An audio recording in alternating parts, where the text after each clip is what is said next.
ईंधन बचाने के लिए इंडिगो में महिला केबिन क्रू।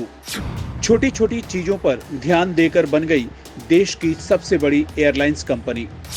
इस कंपनी के पास देश में सबसे बड़ा है विमानों का बेड़ा।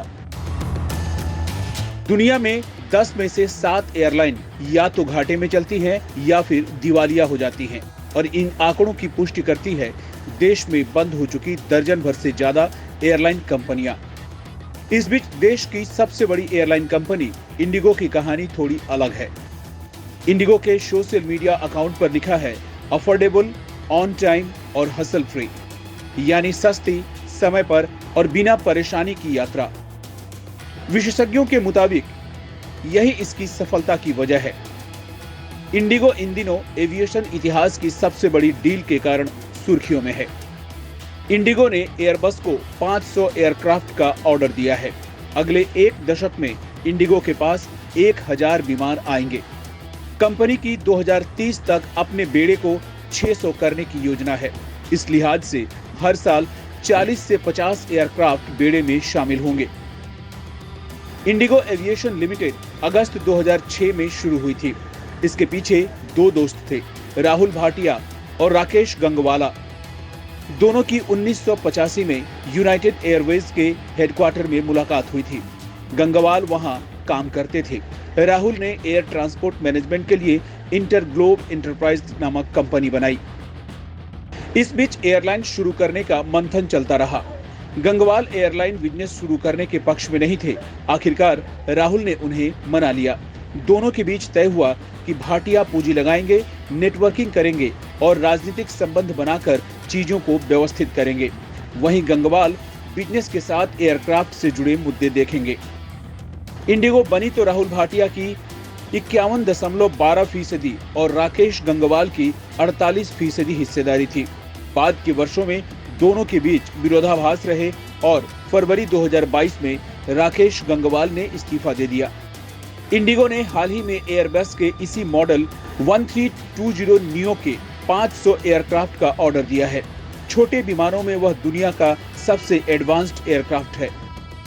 इंडिगो के पास फिलहाल सबसे ज्यादा यही नियो एयरक्राफ्ट है। तस्वीर 2019 की है, जब इंडिगो में 1000वें विमान की डिलीवरी हुई थी। इंडिगो ने छोटी छोटी चीजों पर ध्यान देकर पैसे बचाए। कंपनी ने सिर्फ इकोनॉमी क्लास के लिए सेवाएं शुरू की, इसलिए कम चौड़ाई वाले एयरक्राफ्ट एयरबस 320 ग्रुप को अपने बेड़े में शामिल किया। आज भी इंडिगो के बेड़े में सबसे ज्यादा विमान एयरबस 320 ही है। इससे ट्रेनिंग का खर्च भी बचा, क्योंकि कर्मचारियों को हर बार नए एयरक्राफ्ट की ट्रेनिंग नहीं देनी पड़ती थी। वही ईंधन बचाने के लिए सिर्फ महिलाओं को केबिन क्रू के रूप में शामिल किया। माना जाता है कि महिलाओं का वजन पुरुषों के मुकाबले कम होता है, इससे विमान में अतिरिक्त वजन नहीं होता। इंडिगो ने फ्री मील और मनोरंजन जैसी सुविधाएं बंद कर दी। इसका भी फायदा हुआ, लेकिन फोकस फ्लाई मोड पर होता है। इंडिगो विमान जैसे ही डेस्टिनेशन पर पहुंचता है, आधे घंटे में सफाई के बाद उड़ान भरने के लिए तैयार हो जाता है। इंडिगो ने घरेलू संचालन शुरू करने के 5 साल बाद अंतर्राष्ट्रीय उड़ानें शुरू की। इसकी सबसे बड़ी सफलता, कंपनी ने साल 2005 में 100 एयरबस की डील की। इस मॉडल के तहत एयरक्राफ्ट के बल्क ऑर्डर दिए। इससे उन्हें कम दामों पर डील मिली।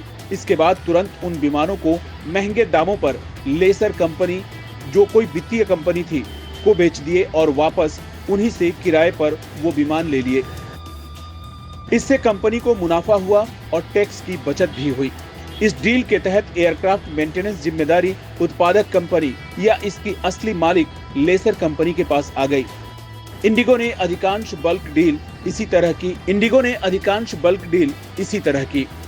इंडिगो के विमान भले कम डेस्टिनेशन पर जाते हैं, लेकिन इंडिगो फ्लाइट की औसत उम्र 35 साल है।